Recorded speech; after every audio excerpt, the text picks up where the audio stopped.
My girlfriend confesses her crimes in sign language to her deaf friend right in front of me. She doesn't know I've spent 2 years becoming fluent, and I'm recording everything. The scene was perfect. It was a Friday night. The lights were low in our apartment, and we were curled up on the couch watching some cheesy horror movie. My girlfriend Jenna was tucked under my arm, and her best friend Kara was on the floor leaning against a pile of pillows. To anyone looking in, we were the picture of cozy, domestic bliss. The movie reached a quiet, tense moment, the part where the music drops out right before the jump scare. In the sudden silence, Jenna turned to Kara. Her hands began to move, a blur of elegant, practiced motion. I smiled, the same fond, slightly clueless smile I'd been using for years. It was just Jenna and Kara, having one of their private, silent conversations. I loved this about them, their bond, their secret world, or at least I had. What Jenna didn't know was that for the past 2 years, I had been secretly, obsessively learning American Sign Language. It was supposed to be a surprise, the ultimate romantic gesture for the woman I loved, an interpreter so passionate about her work. I was 6 months into fluency, just waiting for the right moment, her birthday, maybe our anniversary, to reveal that I could finally understand her world completely. Tonight, I was going to tell her, but as I watched their hands move in the flickering light of the television, I decided to just listen for one last time. Kara's hands moved first, a quick, sharp gesture. Did the transfer clear? Jenna smiled, a slow, cat-like grin. She glanced at me, still tucked under my arm, still smiling my stupid, ignorant smile. Then she looked back at Kara, and her hands began to dance. Every penny, she signed, her movements crisp and confident. He's so trusting. He never even checks the statements. My blood went cold. The sound from the television,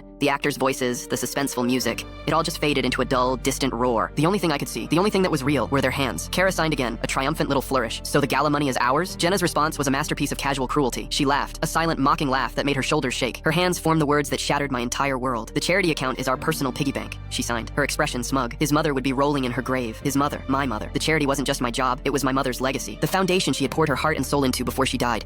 And the woman I loved, the woman I was planning to propose to, was using it as her personal piggy bank.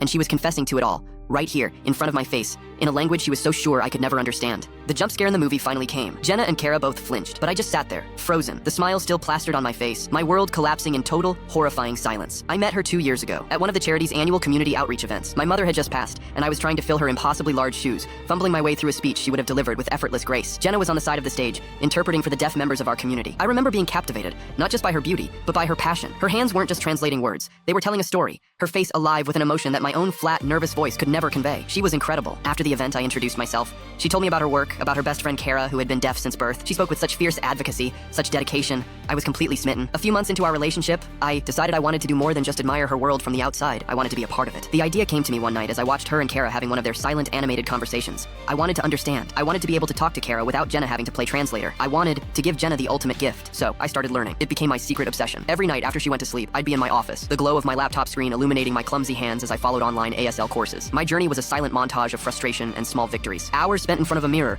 practicing the alphabet until my fingers cramped. My browser history filled with searches for grammatical structure, syntax, the subtle nuances of facial expressions that change a statement into a question. I was doing it for her, for us. It was an act of pure, unadulterated love, and she had no idea. Don't stop here. Full story continues on the channel. Link below.